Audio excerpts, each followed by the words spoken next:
Sabiduría capítulos 1 al 3. A lo largo de los libros poéticos y sapienciales de estas colecciones, observamos cómo se nos va introduciendo el qué es la sabiduría.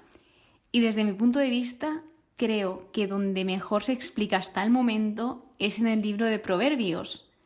De hecho, iba a hacer un episodio cuando estaba estudiando Proverbios sobre qué es la sabiduría, pero dije, es que más tarde hay un libro que se llama Sabiduría, entonces este libro es el ideal para empezar con esta pregunta de ¿qué es la sabiduría?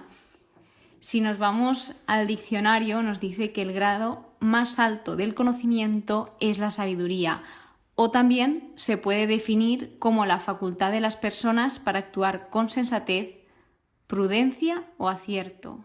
Es decir, quedaos con actuar, porque tener sabiduría no es simplemente tener conocimiento de las cosas, sino saber aplicarlas. ¿Cuándo aplico esta cosa? ¿Cuándo es el momento? ¿Cuándo no? ¿Cuándo hablo? ¿Cuándo no? ¿Cuándo actúo de esta manera? ¿Cuándo no actúo? Y a esto es lo que se refiere, a no solo la teoría, sino la práctica, poner en práctica todo el conocimiento. Algunos sinónimos de sabiduría son cordura, inteligencia, conocimiento, instrucción o ciencia. Que aquí subrayaría inteligencia y conocimiento. Y esto lo subrayo a modo de que nos demos cuenta y que lo tengamos presente, ya que a lo largo de estos libros poéticos y sapienciales vemos cómo estas palabras se repiten en diferentes formas: inteligencia, conocimiento, sabiduría, temor del Señor. Y esto es un poco resumen qué es la sabiduría, porque también si nos centramos en los anteriores libros, vemos que la sabiduría es el principio del temor de Yahvé, del temor del Señor. ¿Y esto qué quiere decir? Que se le dice esto a una persona que reconoce quién es Dios y quién es esta persona ante Dios. Además, la sabiduría vemos que se deja encontrar, podemos buscarla, ella se deja encontrar y sale para todos, no para una serie de personas, sino ella es personificada como mujer en estos libros y sale a pregonar a todo el pueblo, que quiere decir que no hay persona que no pueda optar a la sabiduría, todos podemos optar a ella. Y depende de nosotros si querer aceptar, recibir esta sabiduría o rechazarla. Entonces, dos ideas principales que tenemos que tener es la sabiduría es un atributo de Dios y esta es preciosa que dice, la sabiduría es el Espíritu de Dios que habita en nosotros. Entonces, quiere decir que cuando nosotros tenemos este Espíritu de Dios que habita en nosotros, tenemos a Dios con nosotros. O sea, tener sabiduría implica tener una relación con Dios y tenerlo presente dentro de nosotros, que Dios está con nosotros. El autor de este libro se supone, según los estudios, que es un judío helenizado. No se sabe quién es. También cae la posibilidad de que sea algún escrito de Salomón o recogidas de algunos escritos de Salomón, pero no está claro. Generalmente lo que suelen decir es que es un autor anónimo, que de hecho este es el último libro del Antiguo Testamento escrito cronológicamente. Me refiero, antes de que empiece el Nuevo Testamento, nosotros en la Biblia tenemos a los profetas, pero si ponemos todos los libros por orden cronológico, este sería el último. De hecho, también el año está un poco confuso porque no se sabe si se escribió en la segunda mitad del siglo I a.C. En otros estudios he visto que este libro se escribió en tiempos de Cristo, entonces no está muy claro. Pero sí que, a modo de curiosidad, he de decir que este libro estaba escrito originalmente en griego y, por lo tanto, este fue añadido más tarde a la Biblia. Es un libro deuterocanónico. ¿Qué quiere decir esto? Que si, por ejemplo, observáis una Biblia protestante y una Biblia católica, la Biblia protestante este libro no lo va a tener, porque en la Biblia protestante se han quedado los libros originales, no se han añadido esos 6, 7 libros, creo que son, si no me equivoco, deuterocanónicos, que se añadieron posterior, traducidos del griego.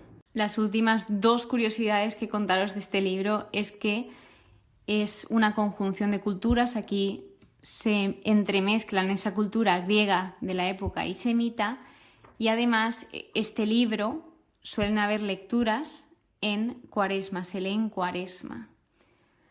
Así que antes de empezar con el estudio, no tengo mucha idea de qué va a ir este libro. Sé que va a hablar de la sabiduría, pero según he leído en la introducción, como que va dirigido a los gobernantes, a los que gobiernan un país, a los que gobiernan un reino, etc.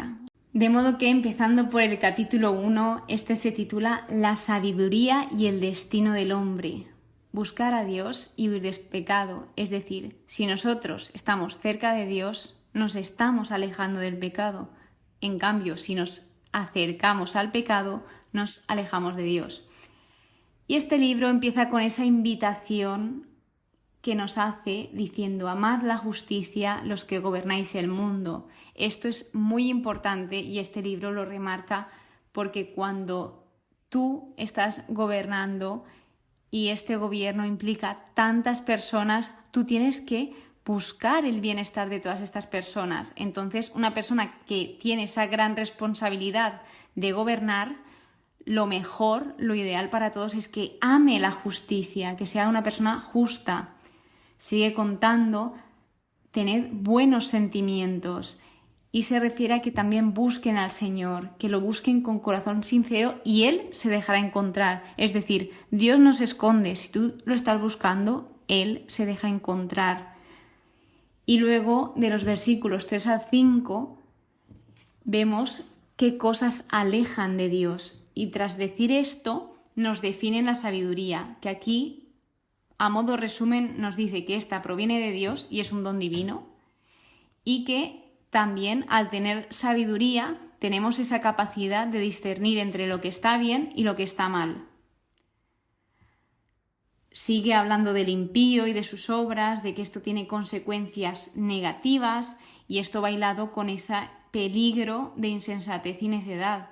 O sea, se hace un llamado, se hace una invitación a que seamos justos con todos, con el mundo, con los demás, con nosotros mismos. Nos presenta a Dios también, nos dice: Dios no hizo la muerte ni se alegra con la destrucción de los vivientes. ¿Y qué quiere decir esto? No sé si lo habréis escuchado, pero esto se refiere a que Dios es un Dios de vida. Dios no es un Dios de muerte. Él viene a dar vida y quiere darla, la da en abundancia, viene a darla en abundancia y quiere que la disfrutemos. Entonces, si Dios no hizo la muerte, ¿quién la hizo? Pues, si os acordáis de Génesis, fue el hombre quien introdujo el desorden al mundo. Dios todo lo hizo bueno, porque si recordamos, Dios hizo tal cosa y vio que era bueno. Entonces, luego nos sigue presentando a Dios y nos dice: Él lo creó todo para que subsistiera. Y acaba con esa conclusión de que la justicia es inmortal, de que a pesar de que aparentemente muchas cosas no nos parezcan justas en este mundo, que es normal que nos pase esto, finalmente será justicia. Es como el amor siempre, siempre, siempre vence al odio. Por lo tanto, aquí lo que está haciendo en este capítulo es mostrarnos que la sabiduría es como una compañera, como una guía que nos conduce hacia la verdad y hacia el conocimiento de Dios, a conocer a Dios, a entrar en una relación más cercana con Él. En el capítulo 2 nos empieza a describir los pensamientos y actitudes de los impíos y nos habla sobre las reflexiones que hacen ellos, la vida según los impíos. Y vamos a ponernos en contexto. ¿Quiénes son los impíos en este contexto? Son los que están rechazando la sabiduría divina, es decir, los que no quieren cumplir la voluntad de Dios y quieren hacer lo que les da la gana, a pesar de que tenga consecuencias negativas, los que actúan de manera injusta, los que desprecian la virtud, los que se burlan de la rectitud, es decir, que ven a una persona justa, una persona haciendo el bien y se burlan de esto, y los que ignoran las advertencias. Entonces, los impíos se dicen que hagan lo que hagan, ellos van a morir. Entonces tienen que disfrutar todos los bienes presentes. Y que el justo no les hace gracia porque les está fastidiando, porque una persona justa te dice la verdad. Y a estas personas no les gusta escuchar la verdad. Por lo tanto, al justo se lo quieren quitar de en medio, porque el justo molesta. Porque la verdad escuece y hay personas que no les interesa escuchar esta verdad. Entonces, algo que me sorprendió fue que mientras leía esto, recordaba la pasión de Cristo, porque dice, si el justo es hijo de Dios, lo condenaremos a una muerte humillante, pues según dice, Dios lo protegerá.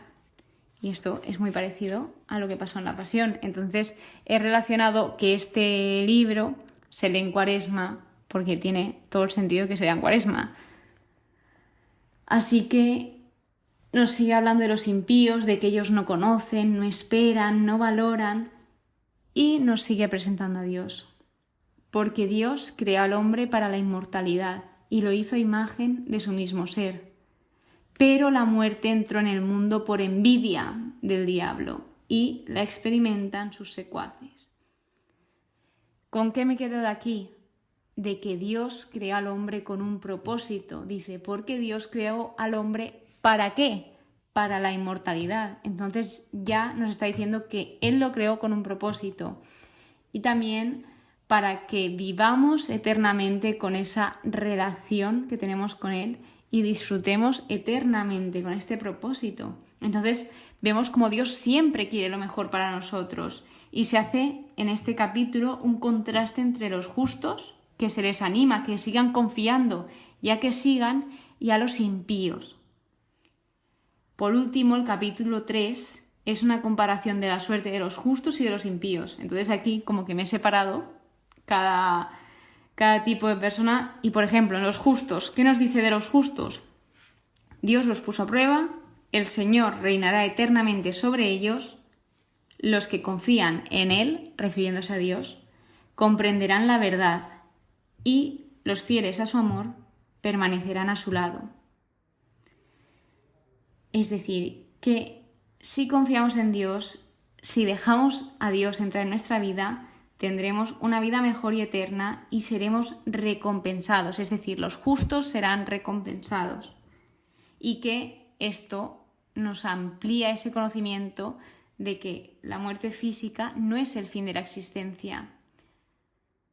Hablan de los impíos, aquí hablan sobre que ser estéril no es un mal, es decir, se ve que en el Antiguo Testamento el ser estéril se llegó a ver incluso hasta como una maldición, pero no, lo que te dice en este libro es que esto no es ningún mal y que es una situación de la vida que hay que afrontar con sabiduría, que hay que saber aceptarla y sacar lo mejor, por muy difícil que sea. También habla de que la fidelidad trae recompensa, que el fruto del buen trabajo te llevará al éxito, a la fama. Y bueno, todo esto realmente no es del impío como tal, pero esto, el versículo 17, sí que se refiere más específico al impío, que habla sobre la vejez de los adúlteros que será deshonrosa. Y habla sobre el juicio divino y la condenación. De modo que la sabiduría y la virtud, nos quedamos que estos son caminos hacia la vida eterna y la bendición divina, y que la sabiduría divina nos lleva a la verdadera felicidad. Esto es lo que nos quiere transmitir este libro. Por lo tanto, espero que hayas aprendido un poco más sobre qué es la sabiduría según la Biblia, qué habla, qué trata sobre la sabiduría este libro.